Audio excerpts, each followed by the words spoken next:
I'd like to thank you for inviting me on the show. It's such an honour to be here, and I'd just like to say that when I'm not playing Xbox with my mate Thor, I really like to listen to my favourite podcast, Pop Culture Pasta. Pop Culture Pasta.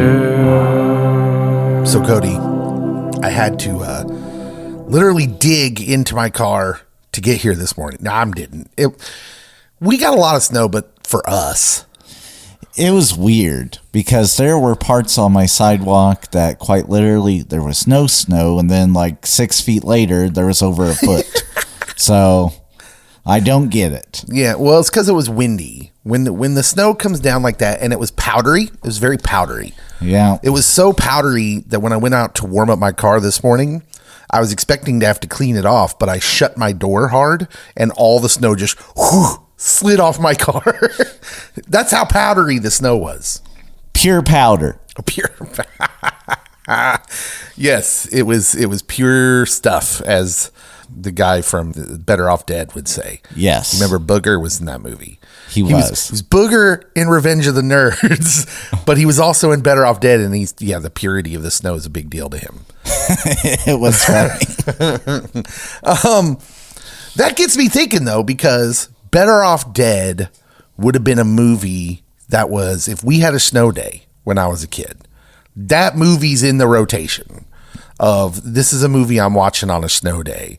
And so I got to thinking, Cody, what are your snow day go-to movies? Like as a kid or even now? Home Alone, because snow makes me think of Christmas. Even if it's after Christmas, though? Even if it's after Christmas. Theoretically, I could watch Home Alone 3 if I was a bigger fan of that one, because the kid is home alone because he's sick. And it also is a snowstorm coming in that's messing up everything. So the Home Alone library. I could do the Home Alone library. I also would just pick movies that I'm really fond of. So, as an adult, The Dark Knight or Dark Knight Rises, Jurassic Park. You're weird. What do you mean you're fond of? Those are sick day movies, man. Sick day and snow days are pretty interchangeable. Oh, okay. Also, Sick Days has a heavy dose of The Price is Right. Well, that's only an hour of your day right there. And if you were really sick and not just playing hooky, you're falling in and out of a coma. Yes, so I'm going to be asleep after The Price is Right. Bob Barker haunting your dreams. That was not a good putt, Happy. I was thinking about this because I spent the day at home yesterday. I have a job where technically my day job is I'm a program director at a radio station. I do a radio show. And so I just got everything ready. We knew the snowstorm was going to hit. And so I just got everything ready to go for about 2 days, so I didn't have to come in at all yesterday. And I, of course, wanted the kids to have a Lord of the Rings marathon with me. Oh, that would have been epic. Yeah, they were not down with that. Oh. They were not. My kids, they did not really want to take part in any of that. They wanted to do their own thing. Because, a day off from school for them, they want to do their thing. My wife and I, one New Year's Eve, did a Lord of the Rings marathon with all the extended cuts. Whoa! That was like... That's a full day. The Snyderverse on repeat. That's impressive. But there are a list of movies that I think started off with as a kid, as a younger person, but are in my rotation, even though I don't have as many snow days now. They expect me to come to work pretty much unless it's a bad. That's rude. One would be Cool Runnings, the Jamaican bobsled movie with John Candy, because John Candy's just great. John Candy, looking back now, I realize John Candy was a staple of my sick days, snow days, whatever. I remember watching even Summer Vacation, because Summer Rental, which is a lesser known John Candy movie. I watched that every summer multiple times. I would watch The Great Outdoors every summer multiple times. And in the snow days, Cool Runnings, sick days or Christmas or Thanksgiving time, planes, trains, and automobiles. So I was Shocking Uncle Buck slander. I was just not that into Uncle Buck. Uncle Buck. It's not one of my more favorite John Candy movies. I understand that's kind of classic. Against the grain. That's subjective. That's a me thing. I didn't hate it. It's just not my favorite. It's a classic. It is a classic. I agree. I know. I understand people like it. I get why you didn't put Wagons East, but it has some hilarious scenes in it. Groundhog Day is another one of these movies that just appealed to me on a snow day for obvious reasons, as Phil Connors, played by Bill Murray, gets trapped in Punxsutawney on Groundhog Day from a blizzard. So that's a movie. And I've watched that movie. Okay, so when I was sick, Return of the Jedi would always be in my rotation. And up to this point in my life, I've always considered and assumed that Return of the Jedi is the movie I have watched the most times from beginning to end. And I bet it's over 100. Because that was every day I was sick or played hooky. I would watch Return of the Jedi. And I've realized recently that Groundhog Day is probably getting close to overtaking Return of the Jedi. That's a choice. Why is that a choice? I love that movie, and I just love rewatching it. It's a choice. Okay. That's all I'm going to say. All right. I'm not going to discourage you from your watching. Well, listeners, let us know. If anyone else is out there rewatching Groundhog Day, I'd sure like to know. The other one, Empire Strikes Back, was good on a snow day. Yes. Return of the Jedi on a sick day. Empire Strikes Back on a snow day. There's a real reason behind that because, one, Hoth, the ice planet. But Return of the Jedi, when I was sick, when I wasn't feeling good, it made me feel good. Because the Empire goes down, the rebels win, Luke Skywalker wins the day, even though he's kind of an idiot. That doesn't sound like the Luke I know. It is exactly the Luke you know. Don't make us go there. I know. I see what you're trying to do. Last Jedi slander. And then finally, I liked Die Hard 2. Die Harder. Not Die Hard 3? No, Die Hard 2. In fact, I preferred Die Hard 2 to Die Hard 1 for a long time. I think that has changed. Die Hard's the classic. But I had seen Die Hard so many times that for a while, I just really enjoyed Die Hard 2. There's a much more of a winter aspect to it, even though they both take place on Christmas. The first one's in California, and this one's in Washington, D.C. or ish. Samuel L. Jackson, not in this one. No, but John Amos is. And John Amos rocks.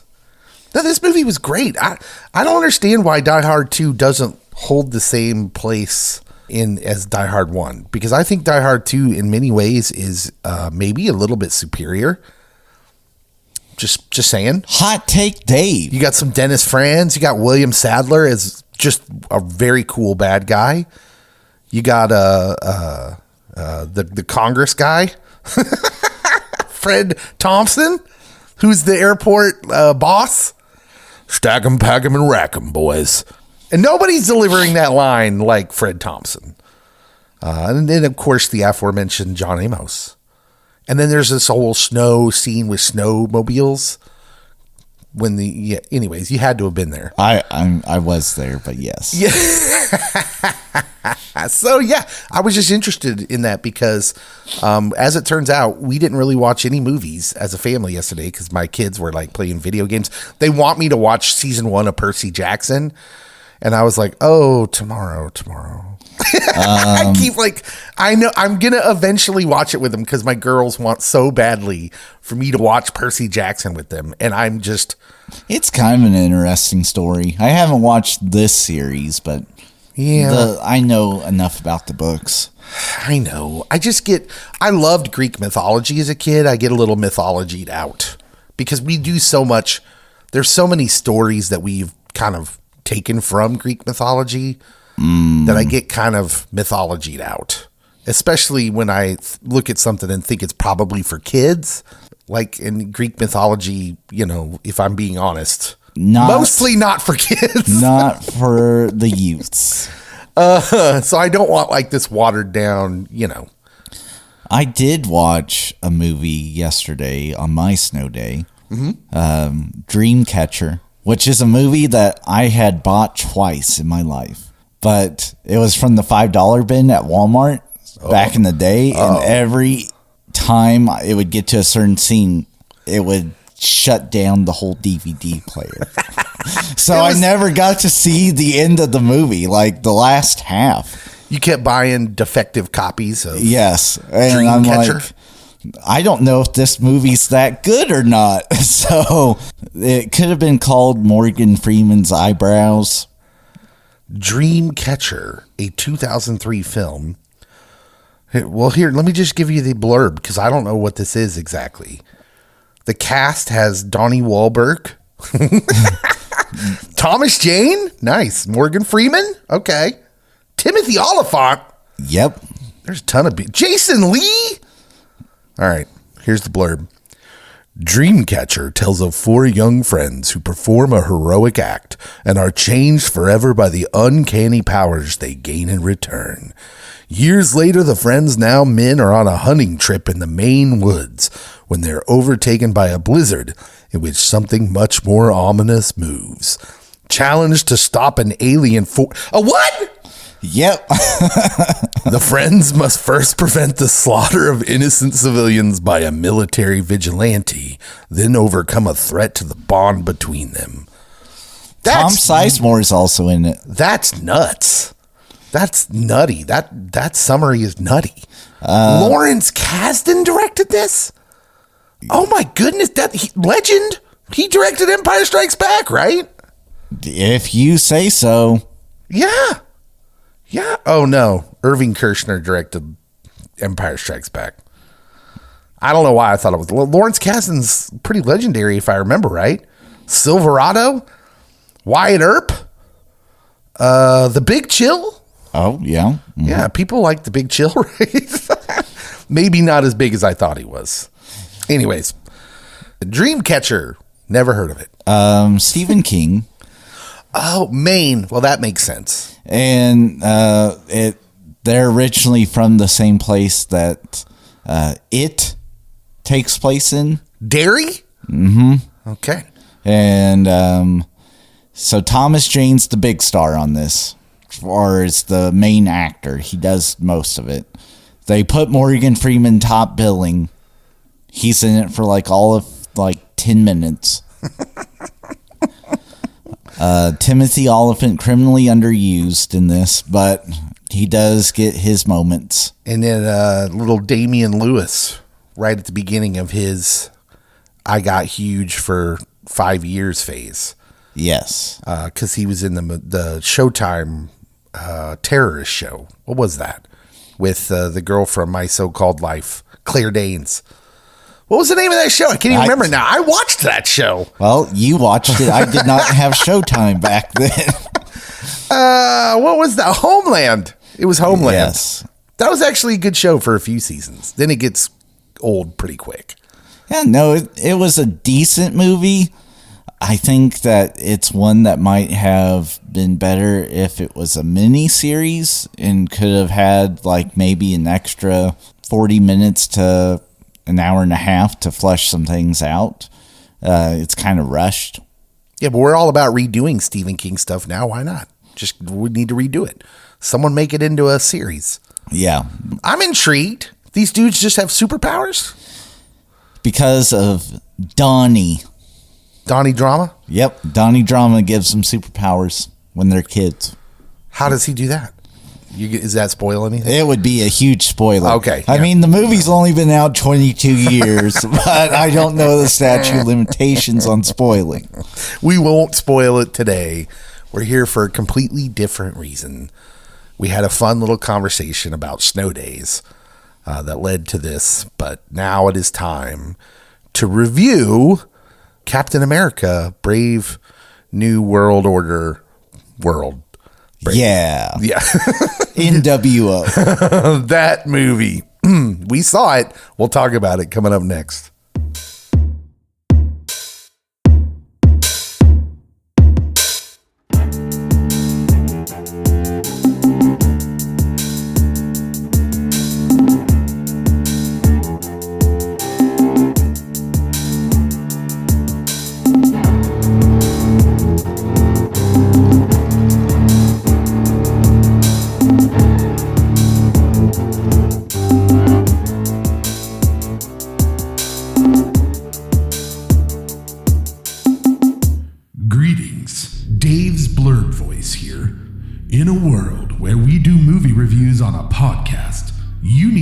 aware that we are going to spoil the nerd out of this movie.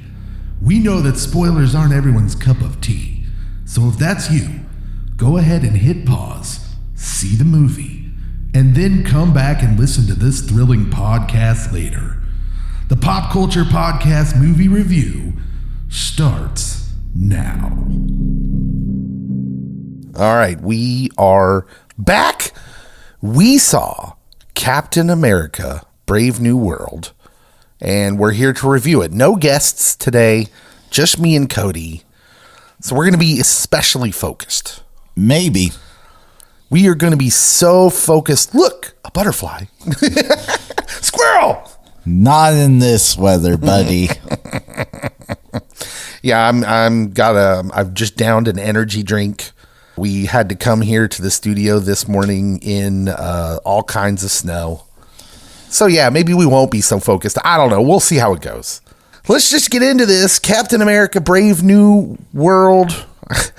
I almost didn't know what the name of it was because I've spent so much time mocking it. Directed by Julius Ona. Budget, $180 million. Cody, do you believe that? Do you believe for 1 second that $180 million is what they spent on this? I imagine it might be slightly higher, but then also promotional, I feel it went way above that. Yeah, I think they hammered this movie promotionally. It has like 12 reshoots. They essentially had to reshoot the entire movie a couple times. I just don't see it. There's no way. There's no way this movie only cost them $180 million. But that's the number Marvel Studios put out there, so I'm just reporting with the facts. They better not be lying to their shareholders. Capitalist Cody is here for you. 49% on Rotten Tomatoes, Cody. That is very, very bad for the MCU. But perhaps even more telling is the cinema score. Now, the cinema score, if you don't know, is in bigger cities, they give people questionnaires on the Friday night showings of that first weekend as they're coming out of the theater. And they ask them to rate the movie, essentially. And what it does is you spend your money on premiere night. You tend to be a little bit more positive about the movie. But what that means is it's more consistent generally. And so this movie being a B- cinema score, which is the lowest cinema score an MCU movie has ever received, is pretty telling. Woof. Woof. Yes. Big woof. All right. Let me see if I can attempt to give you a decent broad summary of this movie. Oh my goodness. Here we go. The movie begins with Sam Wilson still struggling with a little bit with the mantle of Captain America. Don't we all? And he's almost immediately, he's doing jobs for the U.S. government, which... That's weird. Yeah, I mean, I'm not used to Captain America. Captain America was always an autonomous figure. At least Steve Rogers' Captain America. Not Sam.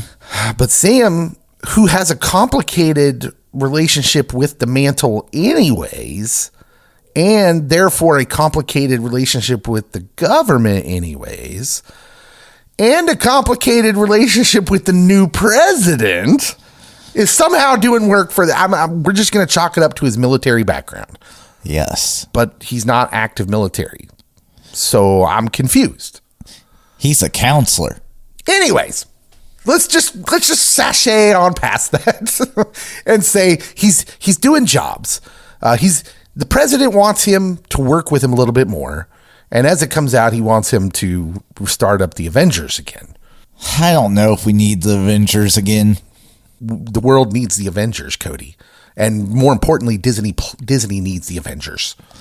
Harrison Ford didn't give any specifics on why we needed the Avengers, but he did say we needed them. The movie actually does a decent job of, you get the idea of what the governments are all wanting, which is the adamantium that was apparently a part of the Celestial that was frozen and has now become an island in Eternals. Which it only took us 100 years to get to acknowledging the big giant alien sticking out of the ocean. Also, there's literally no exposition about that. They don't explain that in any way other than getting you up to speed that all the countries of the world are fighting over it. They do spend quite a bit of time, though, explaining how Harrison Ford became president. Oh, my goodness. Well, the whole first, 5 minutes of the movie is an exposition dump. Yep. Yeah, which, shoo, that's not great.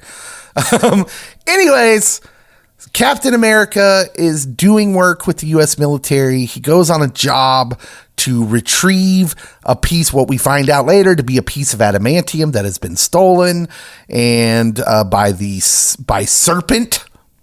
It's just like a code name instead of the Serpent Society, which in early drafts of the script, that's who they were supposed to be. We were going to have the whole society. Yeah, we were really, the Serpent Society is a real batch of characters from Captain America comic books who dress up like snakes and have powers. I was here for it. Instead, what we get is codename Serpent, clearly a mercenary organization of regular people. That happens. And Giancarlo Esposito. Regular guy. They do the missions. It goes okay-ish. They don't get the thing, though, right? The piece of adamantium, I don't even know if that ever gets resolved. They got the canister. They did get the canister. But you don't know if the piece is actually in there or not. Yeah, and then it becomes not important. Like, they just forget about it. It's just the MacGuffin of the early story. Anyways, he gets invited to a gala thing at the White House. They go. He brings Isaiah, who is from Falcon and the Winter Soldier, the old Captain America who was scrubbed from the history and was thrown in prison for years. And he's not going back. And he doesn't want to go back, but that becomes hard because someone, in what clearly is someone controlling his mind, forces him to try to assassinate the president, President Thaddeus Thunderbolt Ross, now played by Harrison Ford, originally played by William Hurt, who is gone. He's not with us anymore. So now we got Harrison Ford, and it goes awry. Isaiah gets thrown into jail, obviously, and it sends Sam, Captain America, and his new Falcon on this mission to try to clear his name, where we find out that the big bad is the leader from Hulk lore. And he's literally a character who we were suspicious probably would become the leader way back from the Incredible Hulk movie that was the second movie ever in the MCU. Starring one Edward Norton. That's right, Edward Norton Hulk, before we switched to Ruffalo Hulk. So anyways, this is the conceit of the movie. The leader has been controlling things behind the scenes. Sam has to stop him. And, by the way, stop an out-of-control Harrison Ford as Thaddeus Ross, who has also been being fed gamma by the leader, and it turns into the Red Hulk and becomes the major threat by the end of the movie, and has to subdue all this, which he does because he's Captain America and he wins the day. He does. The end. Did I do a good job of that? You summed it up a lot quicker than I would have, just because, holy cannoli, they made it super complex to get to the end. I feel like I should just end the pod now because that went so well. It's such a convoluted kind of mess. Mm-hmm. And I think I did that pretty well. And when I say it, it makes sense. Sort of. All right, so let's just get into this. Before we get into what's good, I feel like it's only fair that while we're talking broadly about the movie that we get into, okay, so you've already said it's convoluted. What happened? All sorts of production problems here. First of all, you've got a transition from Chris Evans to Anthony Mackie, Steve Rogers to Sam Wilson, which is hard in and of itself. Yes. Captain America has always been a mantle, so I'm down with this, by the way. I'm down with the Captain America mantle changing hands. It should be an obvious, easy story changing point, right? When you're writing a story about Steve Rogers, it's going to be very different and go in a very different direction when you're writing about Sam Wilson, Captain America, because of the history of the United States of America as it pertains to African Americans. I agree. And so he, like in Falcon and the Winter Soldier, sets this up well, that this would be an ongoing struggle with him. I don't think this movie does a very good job of advancing any of that. Not really. It definitely highlights, but I don't know if it progresses him forward, especially with the mantle. Yeah. And so I'm just highlighting, though, that this would be hard because you're trying to craft this very Winter Soldier-ish political thriller, but with a different heart at the center of it, different conflicts for the main character than Steve Rogers. Steve Rogers is a man out of time. And so that's maybe a little bit easier to write than, especially unless you have a room full of black writers, which I'm going to assume they didn't. That's an assumption.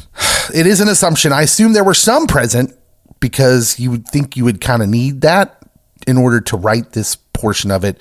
But it is different. So I'm going to give them, the credit that that's going to be hard. The film goes through multiple rounds of reshoots, Cody, leading to some pretty big concerns about coherence, vision. Reports suggested that after principal photography was already finished, there were issues with key action sequences being unbelievable. That's real. I saw that written. Causing further delays and additional costs. According to some insiders, some sequences were filmed and later cut, which is not uncommon, but highly expensive. We don't believe the budget they reported. Mm-hmm. The film's storyline was subjected to 3 rounds of test screenings, Cody. That seems like a lot. Yeah, with mostly negative feedback each time. And each time they would get that negative feedback, I'm going to say it prompted them to panic. So this is the last movie in Phase 4 where they were really kind of struggling, Marvel Studios. This is the last one. The next movie, we're completely on the other side of it with a different philosophy in place. So this one is the last one. They're in the middle of the panic of Phase 4. And I think it shows in that they had a test screening. It gets negative reviews from the test audience, and instead of tweaking, they go back to the drawing board, which I just don't even know. Why do you not just scrap it at some point or decide you're just going to throw it on Disney Plus? Batgirl it. I'm dead serious. Why, as Mean Girls would say, why do you keep trying to make fetch happen? So for me, I think the reason is that with this particular franchise that we haven't seen a Captain America movie do really bad. The first one didn't do super good numbers, but the rest of them made bank. And Phase 1, but you don't really think about that because Phase 1, they're still growing. Yeah, they're getting the brand established. Also, the MCU has seen the negative feedback to the DCEU debacle of Batgirl, and also huge missteps, completely crashing that brand, and the DC needing to relaunch behind one James Gunn. So I think that's part of the reason that you don't just completely scrap it. And because Disney loved to do we're announcing this movie and when it's coming out at all these big shows. And, you've already said Brave New World Order or whatever is supposed to come out at this time, and it's supposed to be a big movie in theaters. That's why there's one thing that this makes me think of that DC's doing right, and that is James Gunn is not announcing projects or their projected times until a script has been written that he has approved. Because clearly, Marvel didn't think this script was that good if they were like, oh, we're going to completely retest and rewrite all this. So it was weird. Yeah, Cody, and there's a lot of things going on behind the scenes that lead all the way up to the delay too. So you got all these problems. You have them rewriting, which I think you laid that out pretty good. I think just because it worked at some point, writing the script on the fly while we're filming the movie, I think that while that worked for them, I think overall what you're seeing now is you got lucky. That wasn't always going to be the way you should do it, I guess. And I think they also had some good directors that could handle that. Yes. Handle it well. Well, I'm glad you mentioned that, because one of the setbacks for this film is Julius Ona being the director, who, I mean, literally when it says in this article I'm looking at, it says director of the Cloverfield Paradox. That's like the thing you should know him from. Wasn't bad. But who's heard of it? I have. I watched it. He's very new, and while he could be a very talented guy, does he deserve a chance to direct this kind of movie at this point? I don't know. Having seen the movie now, I'm not sure I could see anything that I thought, oh, the direction here was not great. But then I'm not trained. I don't have a trained eye for that. In addition to all that, Cody, you had the writer's strike. That was kind of affected the production of this movie, gets a lot of delays. And even in the last week, the lead up before this movie comes out, an unnamed production member, someone that was involved in the production of the movie, talked at length about how it was kind of a general feeling by all the people working on the movie that this movie was going to be terrible. So with that being said, and with the number that they released that it cost, you might as well release it and see if you can make back most of it. Yeah. Harrison Ford, this also came out from this kind of bombshell in the week leading up, who joined the production later as Thaddeus Thunderbolt Ross, was reportedly challenging to work with. He had physical limitations due to his plane crash some years ago, and so he had difficulty with the motion capture that's necessary to do with the Hulk. And his frustration with the process apparently created an awkward work environment. His attitude on set was described as cranky and difficult, which, dude, it's Harrison Ford. He's old. Well, he's Harrison Ford. I think he's always kind of been that way, hasn't he? That's kind of what most people say about him. That he's cranky. He could be in a remake of Cranky Old Men or Grumpy Old Men. So the crew kind of had to scramble to keep him happy, according to this guy. His unwillingness to engage fully in the process led to tension and made it difficult to maintain smooth production flow. All of that kind of sounds, gives you an idea that this movie was riddled with challenges making this movie. Reshoots, rewrites, creative uncertainties, difficulties with actors. But despite all that, when I'm watching the movie, it's enough to keep me interested in the story.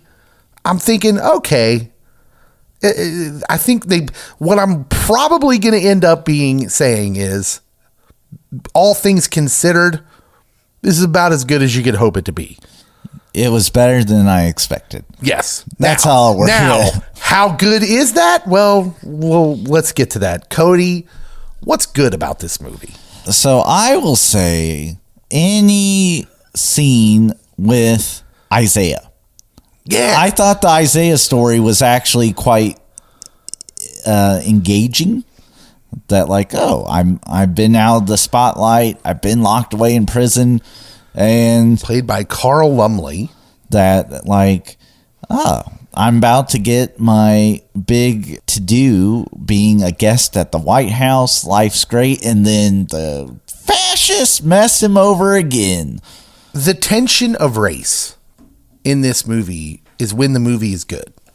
Yes. Same with Falcon and Winter Soldier, which I liked that show. It was early on in the Disney Plus shows, so I'm aware that some people didn't like it as much as others.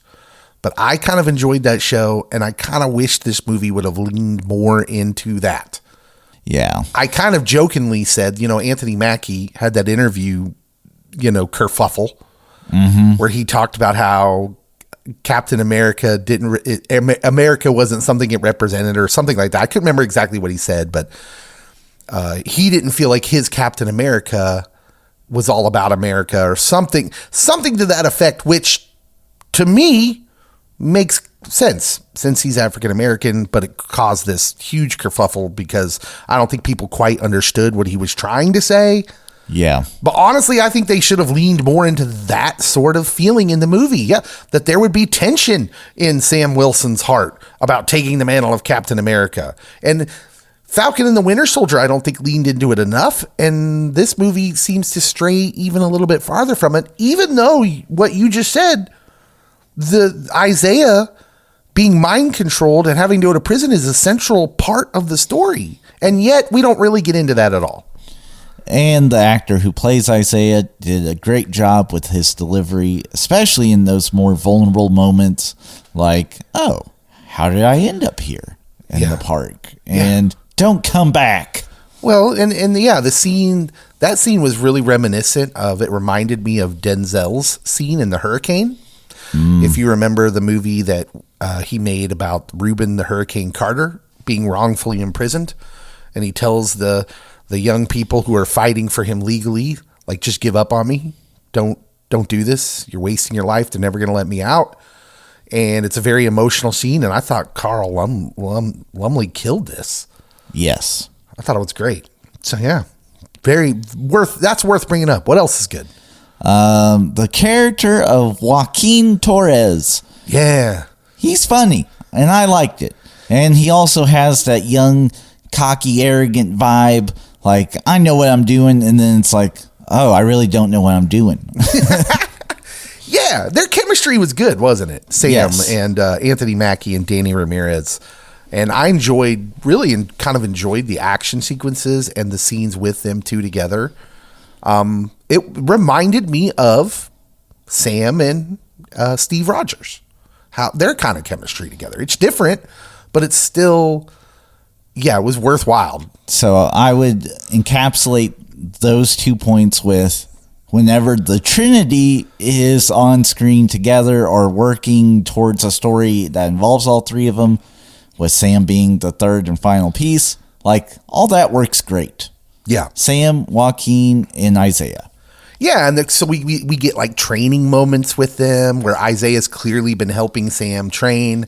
Isaiah, of course, has the super soldier serum, so he's built a little different than the other two, but he's trying to help them out. And yeah, that's all good. The camaraderie between those three is really good. I'm going to say Harrison Ford, even though there's reports of how hard he is to work with, he brings instant gravitas to the role of Thaddeus Ross. And being president. Yeah, well, and we already knew that Harrison Ford plays a pretty good president. And honestly, I wasn't expecting this. I was expecting to see a kind of a mailed-in performance. He had said some things at Comic-Con where he did it for the money. He did say that I just got to act like a fool and just unleash for a little bit. And I'm like, well, at least you had fun with it. Well, and he's talking specifically about the motion capture stuff. Yeah. But what you get as him as Thunderbolt Ross is kind of surprising because he plays him with like this, of course, the military stoicism that we're accustomed to with Thunderbolt Ross. But then there's this self-reflection and surprising warmth in his regret with his relationship with his daughter, Betty. And I don't know. In the comic books, Thunderbolt Ross is, I don't think, ever much of a sympathetic figure. But because Harrison Ford is so good at what he does, he ends up being pretty sympathetic by the end of this movie. And I'm going to say that his portrayal kind of elevates the film. All right. So, like, if it's anyone but Harrison Ford in this role, the movie is much worse. Oh, yeah. He even does well. I thought the transformation into the Red Hulk, all that stuff is fine. But he brings humanity to Ross that we hadn't seen up to this point. William Hurt played Thunderbolt Ross in The Incredible Hulk, and then in bit parts in the Avengers is kind of just a foil. Yes.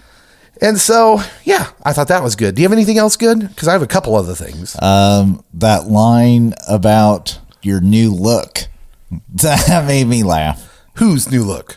I forgot. What was that scene? When Anthony Mackie was telling Harrison Ford, I don't know if I can get used to your new look. All because Harrison Ford didn't want to grow a mustache or didn't want a fake one put on. I'm still a little salty about that. Like, just grow the mustache, bro. I've never seen a president in my lifetime with a moose-nash. But he's Thunderbolt Ross. I like the way they explained that off, but for me, it was more of a wink and a nod to the fact that we're a completely different actor. Yeah, well, right. And I joke about it, but I wasn't taken out of the movie because of it. I never had a problem with it. So it will not end up on my what's bad. I thought the action sequences were pretty good. They're well executed, particularly the battle involving the fighter jets near the end. I thought that was fun. It's not groundbreaking stuff, but the sequences, they keep the pace moving, and it contributes overall to like kind of the excitement and the action of the film. When the action's bad, it takes you out of the movie. Yep. I didn't feel that. I felt like, oh, these are good action sequences. I'm in this. That was definitely a saving grace, was good action. Yeah. Okay. Now we get to what's bad, Cody. What's bad in this movie? So if you have a lot of explaining in the film, exposition, as we call it, the word indeed, that tells me that your story's convoluted. Mm-hmm. And there are films that I love, like Inception. Very convoluted. I don't know if it makes sense or not, but it makes you think, and it overall is received as a good film. Pretty sure it won Oscars. If your film is convoluted and isn't particularly great, it has to be better than just good, then it takes away from the film because you either didn't do a good job explaining through like actual meaningful moments, or there was just too much there. Now we can chalk this up to rewrites and trying to make everything connect after 3 different ones. But at the same token, it's like, ugh. It felt like too much work for a popcorn film, which is what this is. Yeah. You remember the Marvels. I do remember the Marvels. And we said something similar about that it just felt, and that movie had undergone some rewrites, and it felt a little jumbled. We're expositing things through dialogue because we have to. Mm-hmm. And this movie is like that movie on steroids. That's a good way to put it. Just super unfocused, too many plot points, disjointed, feels like a quilt, feels like patchwork, and it suffers from all of that. Yeah, I agree. I would also say because of the patchwork things, we get some wasted opportunities here. Underwhelming villains. So you've got Samuel Stearns, the leader, and these references to the Incredible Hulk, which came out in 2008. And I would say he is he follows a tradition in Marvel, specifically Quantumania's Kang, where you want us to believe he's got all this ability and he's dangerous. And in this case, the leader is super smart and he's mathematical and he's wrong and loses every time. Oh, yeah. He literally never gets anything right. If Sam's involved, he can't fathom what Sam's going to do, and it just messes up all his plans. Yeah, again, the villain problem continues to be an issue. The character of Sidewinder, played by Giancarlo Esposito, is like I'm most of the time in the movie I'm wondering why is Esposito here? He's completely wasted. You don't use him in any meaningful way. It ends up being a bit part, really. They might as well cast me. Yeah, getting to what I feel like we're probably going to get to at some point when we're talking about this role, it all just seems like I don't understand why we did this. Nope, not at all. Another thing that really didn't work, but my dear friend Liv Tyler is wasted. Oh my goodness, Cody. Let's talk about Liv Tyler. Liv Tyler, who played Betty Ross in the Incredible Hulk movie back in 2008. She is the daughter of Thaddeus Ross. So that's the connection. Thaddeus Ross is mostly a Hulk character in the Hulk comic books, right? So him being the president here, plus you have to go, like, honestly, if I'd have been able to see this movie ahead of time, we would have done a Be Kind rewind on the Incredible Hulk, not Captain America, the First Avenger. Yep. Because this movie is way more of like a sequel to the Incredible Hulk than it is any Captain America. But forget you, Bruce Banner. Yeah, but don't let that fool you, because the Hulk's not in this. Weirdly. Yeah. The whole movie, when you see this movie, you'll be like, seems like the Hulk should have showed up at some point. Oh, yeah. I don't know why Bruce isn't there. Liv Tyler's character keeps getting dropped every, 10 minutes in the movie. Like, oh, I just wish Betty would call me back. Or, oh, I miss Betty so much. And I'm like, okay, Betty's going to show up. And then Betty doesn't show up in the spot you think Betty would show up. The common sense would dictate that Sam, at some point, knowing Banner's relationship to Thaddeus Ross's daughter, might reach out to him for some information. Nope. Doesn't happen. We don't need it. We don't get any Ruffalo in this movie whatsoever at all. So yeah, what Cody's talking about is at the end of the movie, the climax of the movie, where Sam is fighting the Red Hulk. Thaddeus Ross has gone full Red Hulk, and he's messing things up. The poor Washington Monument just can't buy a break. Yep. Spider-Man's messing it up, and I don't know why we keep fixing it. Right? Like, let's just let it go. Let it go. But there's the moment in the movie, and Cody looked directly at me and said the Martha moment. Yep. With a reference to Batman versus Superman, where Sam Wilson, of all people, talks down the Red Hulk to get him to settle down and to turn back into Thaddeus Ross. And let me tell you something. When you see it, the thought running through your head is, oh, this should be Betty. It should be. They've made it a story point. Like, it makes so much sense. Betty Ross was in love with a man who turned into the Hulk. She's already used to this. This clearly should be Betty talking him down in this climactic moment. And it was at this point of the movie where I turned to you and I said, we couldn't pay Liv Tyler. We couldn't, because at this point in the movie, she's just referred to. She's not seen. And so my whole thought was they must not have been able to get her to come in and do one day's worth of filming. I honestly thought we had used an AI voice for the phone call. I did too. Imagine our surprise when she shows up in what is like an epilogue with Harrison Ford's character in the Raft, the prison for superpowered villains. And she shows up to talk to him. And I'm just like, why? Why is this even in the movie?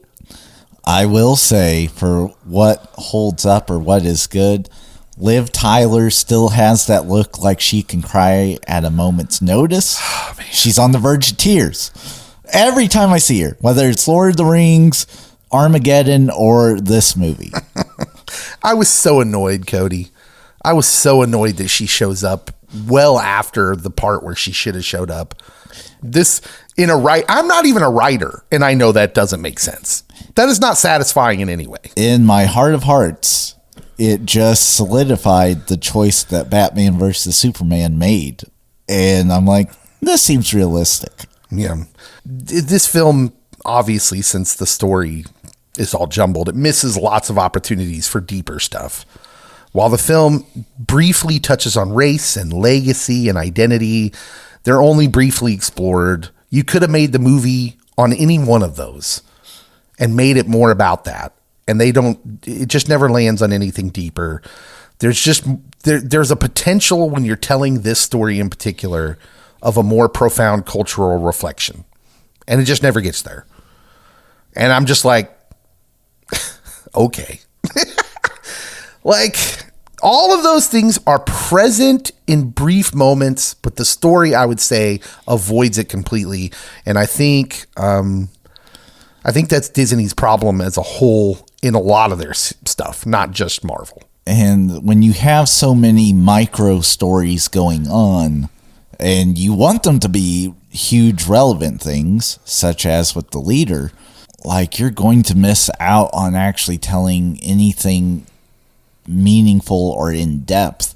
And so all the micro stories, I feel, suffer a little bit because you're working with too much, and like, you undo all the leader's ability by having him be wrong every time we turn around. The trailer already revealed what should have been the big surprise, that Thunderbolt is a Red Hulk. And you don't really get a huge moment, especially with like Isaiah at the end. Like, he gets out of prison and he's like, what took you so long? But that's really where it ends. Like, it could have been a much bigger deal, but you had too many story elements that, again, was convoluted, that doesn't really weave together. Yeah. Now, I've saved this for the last. I can make this a better movie by fixing two relatively small things. Like, so much better, actually, that maybe it causes us to overlook some of the problems. Okay. Number one, I have to preface, because this is the big one, I have to preface it with a little story. You down for this? Okay. There's a movie out there called The Usual Suspects. Are you familiar? Loosely based on my real life story, I am Kaiser Sose. Yes, that's the famous thing from the movie, Kaiser Soze. Who is Kaiser Soze? It's sort of like a murder mystery. The movie is good. It's not great.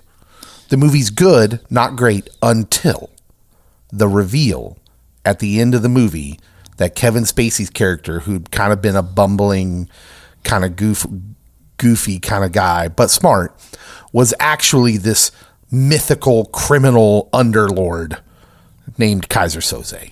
And quite literally, the actors actually thought they were Kaiser. Yeah. When you get to that point in the movie, that movie is elevated because of this surprise twist. It's elevated from good to greatness. Mm-hmm. That movie became great. And it completely, when you have that moment, it completely overshadows any mistakes that might have been made or bad exposition or anything like that. You look past and you think, wow, what a great movie, because you have this exhilaration. This movie had that opportunity. The character of the Red Hulk in the comics, it goes several issues before you even know who he is. In fact, there's some theories, going on when he shows up, because he's causing destruction, that it's actually Banner and he's just turned red for some reason. But then, like, Banner is like, nope, not me. There's mystery surrounding it.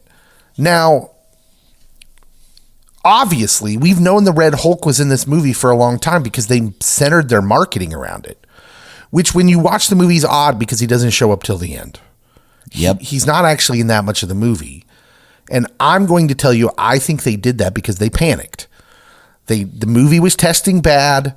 They didn't think it was going well. So they've got Harrison Ford, and they know the Red Hulk's going to show up in it, and they know the Red Hulk will excite your comic book nerds. And so they put him in all the marketing, and they make it about that. When you watch the movie, it's clearly supposed to be a surprise reveal that loses all power. Because you knew it was coming. The main villains of this movie is the leader and to some extent Giancarlo Esposito, even though he's not. He's a weird puppet.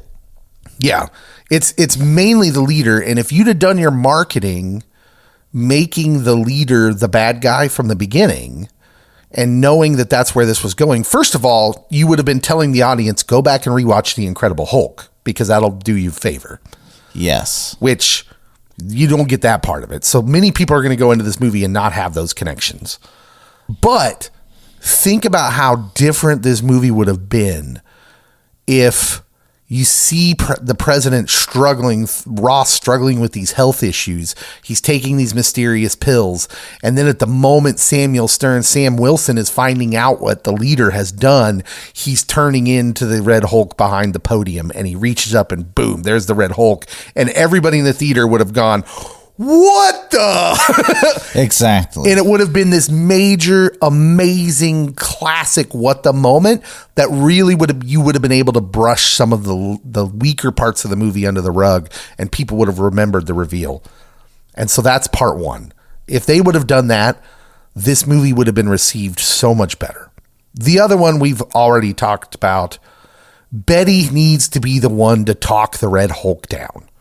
Yeah. It makes no sense for Sam Wilson to do it and for it to work, because what he does is talk about Betty. And I think they had an opportunity to easily get her character to DC, because all this happens after the Celestial Island fighter jets and him being at risk of potentially dying, and him and Betty have already had a phone conversation. Why not have Betty be at the presser afterwards, or be in the DC area for that walk? Yeah, it's weird. It was a weird choice. Do you have anything else? No, I have bashed on this long enough. Yeah, deeper themes. We got legacy, racial tension. The legacy is actually a little bit more effective when it comes to Thaddeus Ross. Yes. Because here's a guy who's worked his way up through the military and has become president of the United States. But by the end of the movie, what's important to him is his relationship with his daughter that's estranged. And he's in prison. Like, all of that has gone away. All these things, the reason she's estranged from him is because he poured more into his work than in his family. And you get the opposite side of the coin with Isaiah, who tried to do what was best for the greater good, gets locked away, gets tortured, and then, like, by the end of the film, he is an honored Captain America, sort of. They could have definitely honed in on that a little bit better. Yeah, this movie just misses the boat, where it could have been all about the added pressure that Sam faces as a black man taking on this mantle of Captain America. You've got Isaiah Bradley, so you can further explore this area and how he's been mistreated, the historical burden that's been placed on. Now it's all resting on Sam as a black superhero with this mantle, but the film doesn't really go there. Not really. Not enough. Yeah. So I wanted to take a break here and stop full force before we get into really grading this movie. I wanted to ask a question. What are your bottom 5 MCU movies, Cody? Oh, I got a list. Okay. Bottom 5. Start with number 5 and work your way to number 1. Okay. Thor: Dark World. Number 5. All right. This movie, Captain America: Brave New World. Number 4. All right. I'm going to get heat for this one, but that's okay. Iron Man 2. It was nearly Iron Man 1, but I think you'd get heat for Iron Man 1, not Iron Man 2. I actually like Iron Man 3. Iron Man 3 is good. The Marvels at number 2. Okay. Ant-Man Quantumania at number 1. This might be the closest we've ever been to agreeing on stuff, because I considered putting Thor: Love and Thunder in here just to mess with you. Don't do that. Just to get your goat, as the old folks might say. Number 5 for me, Thor: Dark World. Number 4, this movie. So we're matching up. Captain America: Brave New World is the 4th worst MCU movie. However, that doesn't mean I don't think it's worth watching. It's just MCU movies, we're used to them being pretty good. Number 3, the Marvels. I thought about flip-flopping them, Captain America, the Marvels. They're pretty flip-floppable, to be honest. Number 2, Iron Man 2. Oh, whoa. Yeah. I think as time passes with that one, you can look back and think that movie almost seems studio driven. Oh, we need a sequel. We do. And it's very sequel-y, which is not what the MCU ends up being known for. And then number 1, and it's not even close. Ant-Man Quantumania is such an awful movie. I think I gave it a 2.5 on our review of it, if I'm remembering this right. I feel I was more generous. It was just terrible and remains terrible and really is responsible more than Jonathan Majors' problems. I think the movie's story is the one that slams the door shut on Kang and makes them go in a different direction because they so fumble the bag with Kang. It's, again, like the leader. Like, this is supposed to be a big bad, and then every time I turn around, Ant-Man and his family of ants are demolishing Kang. The worst version of the worst variant of the big bad of your whole saga gets beat by the weakest Avenger. That doesn't work. Nope. Doesn't work. All right, it's time for Recast It. Pick one role to recast that you think improves the movie, Cody. So Giancarlo Esposito. I'm going to cast Seth Rollins. If we were going to have just a basic puppet, you might as well have Seth Rollins, who can get some heat as a heel. Little bit of backstory here. Seth Rollins, the wrestler, it was the original casted person for this role, the role of Sidewinder. He films all his scenes. He does.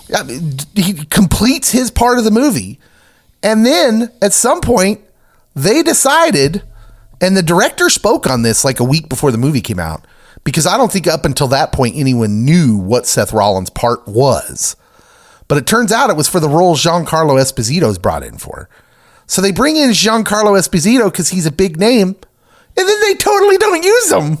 Literally, the amount of time you see him in the trailer, it just add another 30 seconds, and that's the amount of time you see him in the movie. He never feels daunting. He never feels important. He never feels like he's a true foil in any way. Just has a line about, I want to get out of this prison. That's it. That's a good pick by Cody, and also hilarious because they should have just stuck with Seth Rollins. Yeah, I would not have felt bad. No. I'm not gonna recast anybody. Here's something that might blow you away. I think they've absolutely maximized what they could have got out of a cast. And this movie's one of the 5 worst MCU movies of all time. So that tells you something. I think the cast actually elevates what we're working with here. Burn notice. Yeah. I wouldn't recast any of them because I think you get the most you could possibly get out of them. And you're still left with this. Cody, who's the winner of the movie? Anthony Mackie. Oh, okay. Tell me why.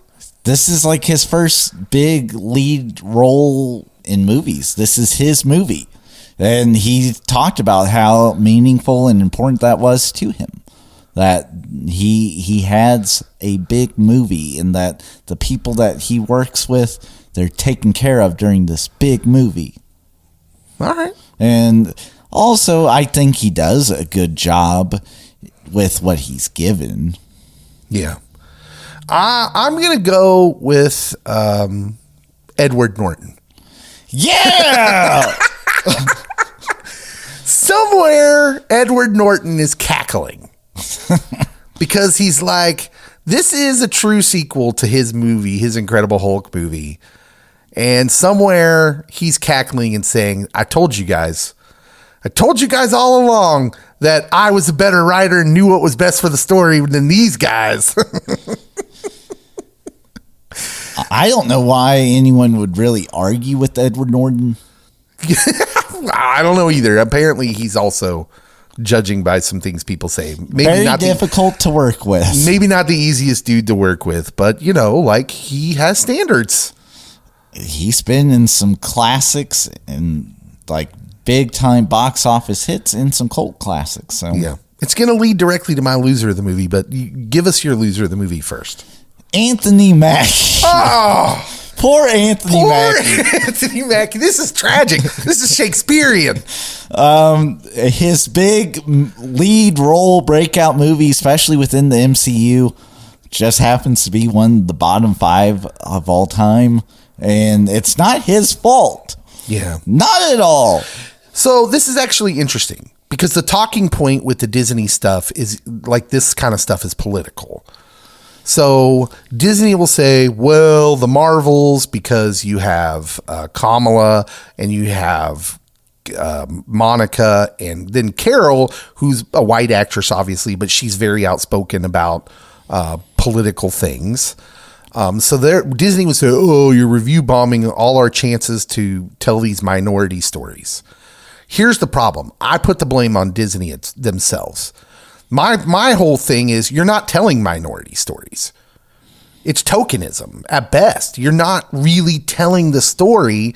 And so people understand and see it as political. So don't be surprised when the conversation around it is political. You're not telling a good or real story. Yep. That's part of the issue. So as someone from middle America who's surrounded by conservative people, I'm begging you, tell a real African-American superhero story. Dig into Sam Wilson and why this would be hard for him.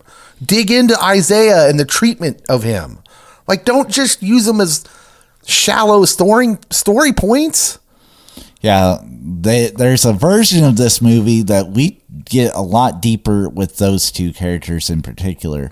And even Joaquin Torres, being a kid from Miami that is Latino, that really didn't feel like he could make it out. Which isn't explored at all, other than one throwaway line. Yep. No, it's terrible. Terrible. They just never go there. So, but then they use it as a crutch and an excuse. Mm-hmm.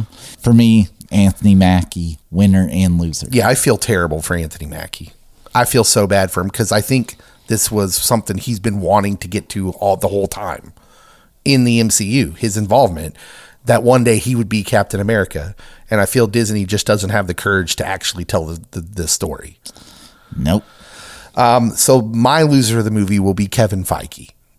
Oh, burn! Because this is the one. This is the movie that finally proves that you are not good enough to do this the way that no other movie company does it, where no, we're good enough that we're going to write this script on the fly and tweak things here and tweak things there. Stop it. This proves that you got lucky. You can't do it. It's very revealing.